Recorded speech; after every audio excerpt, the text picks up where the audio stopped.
लाड़काने खां जावेद पीरज़ादो जी रिपोर्ट मुताबिक़ लाड़काने शहर के दड़ी थाने के हद बैतुल माल कॉलोनी में नामालूम हथियारबंदन फायरिंग करे माहूटा के गोठ कोडराणी वासी नज़ीर अहमद कोडराणी और औरत फरज़ाना ज़ंगेजो के क़त्ल करे फरार थी विया।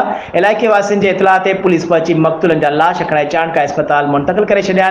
इन हवाले से दड़ी पुलिस ॿुधायो त नामालूम हथियारबंदन फायरिंग करे मोटरसाइकिल ते सवार नज़ीर अहमद कोडराणी और फरज़ाना ज़ंगेजो के क़त्ल करे फरार थी विया।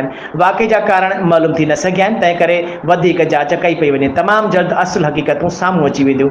वाक़े वारी जाइ ते डीएसपी हैदरी पारस बकराणी, एसएचओ अली गोराबाद आसिफ तुनियो, माशुक बोजदार, एसएचओ दड़ी गुलजार बुरड़ो पहुता। लाश पोस्टमार्टम लाइ अस्पताल मुंतकिल कया विया। इन सिलसिले में डीएसपी हैदरी पारस बकराणी सां राब्तो कयो वियो, जंहिं ॿुधायो त फरज़ाना ऐं नज़ीर पसंद जी शादी कई हुई। वाक़ियो कार इल्ज़ाम हेठि पेश आयो आहे। जवाबदार ज़ंगेजो ज़ात जा आहिनि। जल्द गिरफ़्तार कया वेंदा ऐं खेनि केस में दाख़िल कयो वेंदो।